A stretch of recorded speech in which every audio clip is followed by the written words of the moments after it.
Okay, Thursday afternoon weather update. We did have a few showers and clouds out there this morning, which was not a very nice morning, but earlier than expected, they did lift off, so you can see how those are out of here this afternoon as this is being recorded on Thursday afternoon. Let's take a look at basically what's going on with the surface map out there today. And you can see, let me get this in the right position.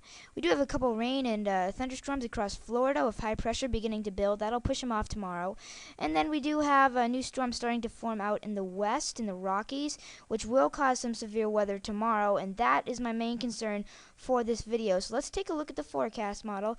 This is the GFS model, and this is the main purpose for this is for the long range and for severe weather tomorrow. So you go 3 a.m. tomorrow, you're starting to see something developing out in the plains, right? Well, as we go through time, by 6 a.m., it's beginning to become a pretty big threat for southern Michigan, for a lot of the Ohio Valley. We could be seeing some significant long-tracking tornadoes. The Storm Prediction Center has issued a slight risk up for a lot of areas, which we just talked about. And you can see how the probabilistic risk is up at 30 to 45% in a lot of spots. Folks, that's basically as high as that I've never seen in my entire lifetime. They issue a risk any higher than 45%. So this is a pretty significant event that should be unfolding for tomorrow. I don't want to bring back any crazy memories, but the Xenia, Ohio tornado back a while ago was an event similar to this. So we could see some significant tornadoes tomorrow. And you go through time on the GFS, how that severe weather, that heavy rain, does start to spread into New England on Saturday morning, Friday night. Although I'm not expecting any severe weather Saturday morning on Friday night. However, I am expecting some inclement weather. So let's take you to 9 a.m. I'll take you out to 9 a.m., which is 9 p.m. on Friday night, I believe. Yes, and then I'll take you to.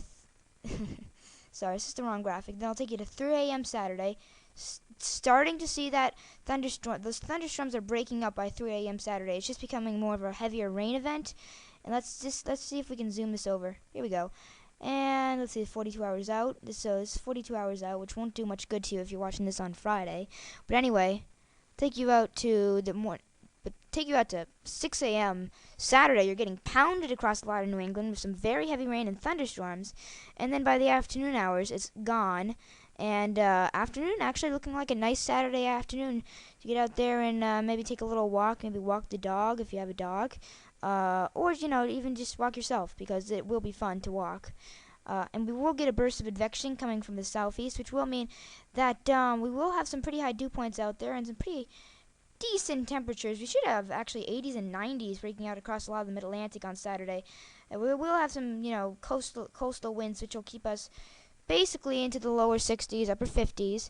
But I do have, it is possible that for the sixth day in a row that we see some warm from the mid-Atlantic spreading up when we didn't really anticipate it. When we anticipated it, but some other folks did not, okay?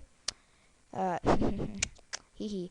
But anyway, Saturday night, look what happens. That advection from the south interacts with some naturally force, and it turns into a big old nasty rain event Saturday night. Sunday morning, very heavy rain still, and then by 6 a.m. Sunday morning, you're still getting northerly winds all day Sunday.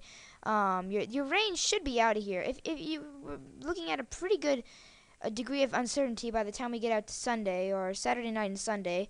Luckily, that's not really a high action period. Well, actually, Saturday night's one of the most traffic times. It's when you should be getting out and about. I wouldn't recommend it with the current forecast, but you probably still do it. You probably won't listen to me. But anyway, for the day on Sunday, I'd recommend that you listen to me. There's higher confidence on Sunday, and that we should see some moisture left from all the storm, and well, not all the storm, but what's left from the event, and that will push some moisture into the valleys, the Green Mountains, which will convert to clouds. I'm not looking for any significant rain on Sunday. It should be a pretty nice day on Sunday for southern New England, not so much in the valleys for northern New England. It should be I'd average 60s, low 60s for a lot of spots in southern New England. On Sunday, maybe some upper 50s if we don't get lucky, and maybe even 40s in the Berkshires, 30s across a lot of northern New England. So that's basically the short range outlook.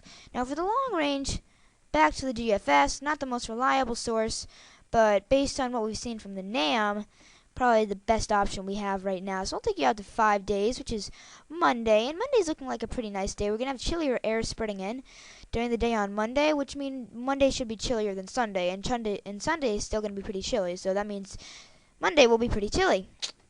Can you say that 5 times fast? Because I'm pretty sure I just couldn't. Anyway, I wonder why I'm so distracted in this video. What's going on? Is it like spring fever's over? Is it summer fever? I think it's a little early. Actually, no, it's May. We've been out in the 80s already several times and 90s, so maybe I'm getting summer fever.